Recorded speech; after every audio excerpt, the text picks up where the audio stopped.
Hey guys, Kevin Smith for S.H.I.E.L.D. Season 3, Episode 3 of Wanted Inhuman, and this was another great episode. Definitely, I was really looking forward to this episode. It really was great. Unfortunately, this is going to be one of my shorter reviews because the recap I usually use that's very in-depth, I can't use because they don't have it. So I'm using a very short recap. I'm basically just going to talk about the key things that happened in this episode and do that very quickly so I can get this out because I know you guys want to see my S.H.I.E.L.D. reviews. Which really sucks is I like going really in-depth with the episodes, but you guys know there are some shows I write recaps for and some shows I don't, and I already recap one show by myself, and that's Scream Queens on Tuesday, so I'm not doing for both Angel Shield and Scream Queens. I don't know what the hell's going on, but the website I usually use, they don't have the recap for, so whatever, I'm going to use this really bad recap that has like a paragraph for each plot, and I'm going to do it that way. I really don't like recaps like this at all. I'm not a fan of them. I think they're stupid, and I'm going to use it nevertheless because I can't use anything else, so let's just get into this episode.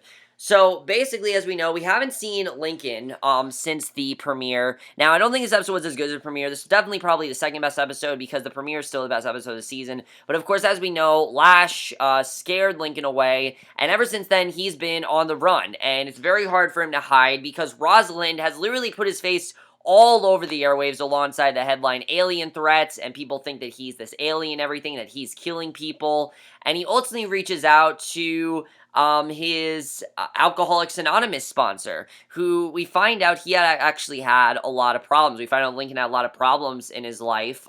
He apparently went down a bad path. He started doing alcohol, drugs, things like that, and Jiang's sort of the one that pulled him out of it, and I think that was definitely interesting that we found that out, and we then see the guy that rat him out to the ATCU, and Coulson, meanwhile, basically sets up a meeting with Rosiland, whom, after admiring her own unnamed male convertible, which I thought was funny, he chastises for going about her Inhuman hunting the wrong way, and she has the upper hand in that she knows about Daisy, and she knows what Daisy is doing, and she knows, and she could expose that very well. Definitely she could expose that. But again, the thing I love about Rosiland is that she's not a bad person. She just understands what's going on, and she could use that against Coulson because she's just as powerful as him.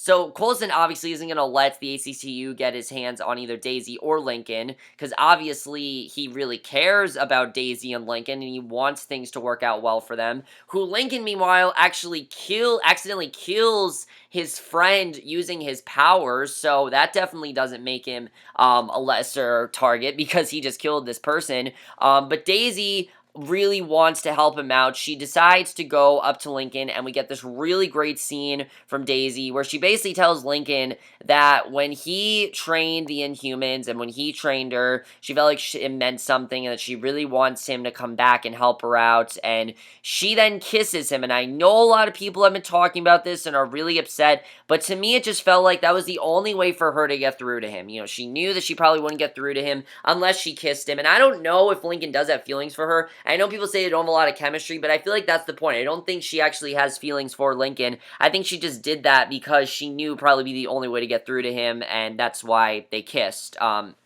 But basically, back to Coulson, he ends up giving himself up as a resource for Rosiland to tap into, and it seems like they're going to be working together, which Daisy is less than pleased about. Oh, also, we found out that they had a tracking, the way that Daisy was able to track Lincoln down is because Mac implemented a tracking device into Lincoln's arm when he met up with him, so he put a tracking device there.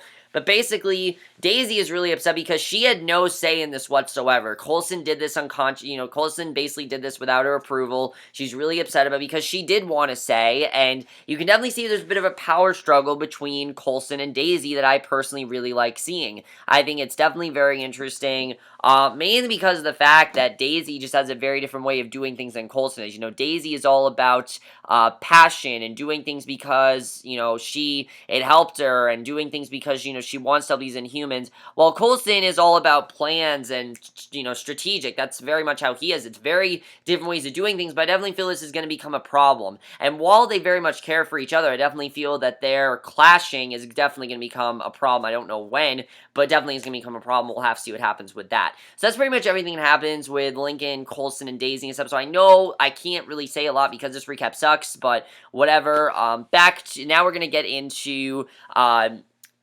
basically Gemma and Fitz, who probably had some of the best stuff we've seen this season so far, because we know that something was wrong with Gemma when she got back to Earth. We could just tell. And we can tell in this episode that she is definitely suffering from PTSD. Pretty much any sound she hears brings her back to, the monolith. It pretty much brings her back to that, and she kept this side effect hidden from others. She doesn't want people to know about it, and Fitz does his best to ease her back into bus life, which Fitz seems to kind of be her comfort zone at this point. In fact, they're holding hands. Bobby even thinks they might be a couple, and I really feel that this is going to get them together. I mean, just him being able to help her out like this when she's in this dire situation and she has this PTSD, it really seems like Fitz is the only one that's going to be able to understand what she's going through, is the only one that can help her out, and I really feel that's what's going to happen here.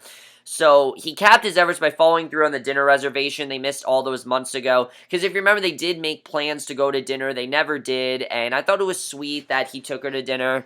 And the night she got sucked into the monolith, they were planning on going to dinner. And Gemma's touched by the gesture, yet she can't help but be distracted by sounds around her. All the sounds she hears sounds like she definitely is getting a case of PTSD. And she ultimately ends up breaking down and there in the restaurant. It's a really sad scene, but you really see how it seems like Fitz is going to be able to help her out through this, and that he's going to be the one to get her through, what she's going through. I really did feel bad for Gemma, but hopefully Fitz is going to be able to help her out. But then we see in the bonus scene in this episode that Bobby finds her fiddling with the portal fragments, and Gemma declares that she needs the portal fixed because she wants to go back. Clearly there's something that, and I knew that this was not over. I knew for a fact that the monolith plot was not over. There was definitely more to it, and I was right. There is definitely more going on with this. She wants to go back, and she wants to go back for a reason. Why she wants to go back, we don't know, but there clearly is something still on that planet that she left there, and there's something going on, and we'll have to see what happens with that, because that definitely is going to be very interesting. And I definitely feel it's connected to her PTSD, so we'll have to see where that goes. And the last thing to talk about, of course, is regarding Lance and Melinda. Because as we know, they are now hunting down Grant, and Lance reaches out to a Blocky who has connections. But in order to get a meeting with his friends, he will have to endure a brutal fight club, basically.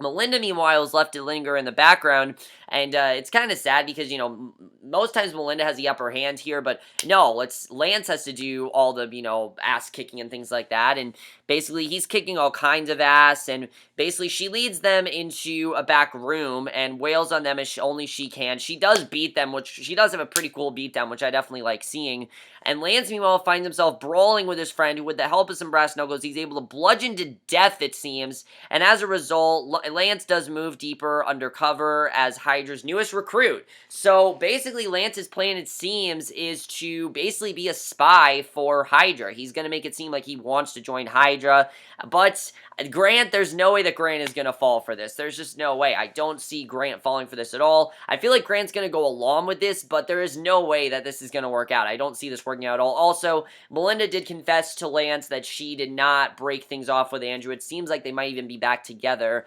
But it does seem, this can be very interesting to see what happens with Lance, because it seems like he wants to be a recruit to Hydra, and that's going to be interesting to really see what happens with that. That definitely is going to be interesting, because I don't really know where that's going to go. It seems like Lance thinks that he's going to be able to trick Hydra, but this is Grant we're talking about. Grant knows everything that's going on. He's a very smart man. He's not a dumbass, and, I'm not saying Lance is either. I think this is a good plan. I just don't know if it's really going to work out. I mean, I think Lance has a good plan overall, but when you have someone like Grant who knows what you're doing and is very smart and has his own way of doing things, I just don't know if this is the safest way to handle this plan. So we'll have to see what happens with that.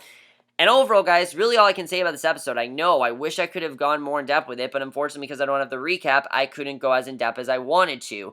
But I did pretty much say everything that happened. Let's talk about Coulson and Rosiland. This is going to be very interesting, because obviously, Daisy's really mad at him because he didn't even try to ask her. He didn't even make an attempt to ask her, do you want to help us out or anything. He didn't even try to do that. So Daisy obviously is very pissed at what's going on there. We'll have to see what happens between Coulson and Daisy. I don't see things going well for them at all. That definitely is not going to end up well. At all. I really don't see things going well there.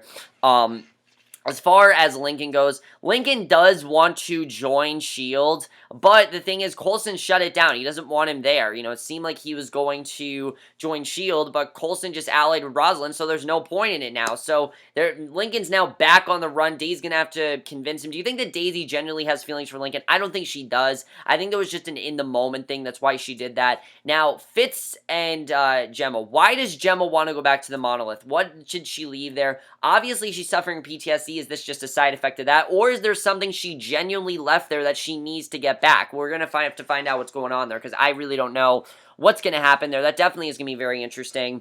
And then as far as Fitz goes, I think Fitz is definitely going to get Gemma this season. I think he's really going to be the thing to calm her down, help her out, get her through whatever she's going through, and I think he really is the only person that can do that, because clearly she needs somebody to help her out, and Fitz seems like the perfect person to do that for her, so we'll have to see where that goes as well. Lance's plan, I just don't really know if this is going to work. Like I'm saying, you know, Melinda's very much in the background at this point. She knows what's going on, but it seems like Lance is the one that's illustrating this plan, and especially since Lance is the one that's doing this. That's why I don't think it's going to go as well, because you know, Melinda can manipulate Grant very easily for many reasons. I mean, she, of course, before Grant turned dark, she, of course, you know, had sex, she slept with Grant and things like that, and, now that he's to the dark side, I definitely feel that Melinda can do a very good job of doing that too. So I definitely feel Melinda has a bigger plan than we think. But that's basically all I can say about this episode. I wish I could have said more. I wish I could have gone more in depth with it. But unfortunately, because of the recap not being up, I did want to get a review up for you guys so you guys had something to watch.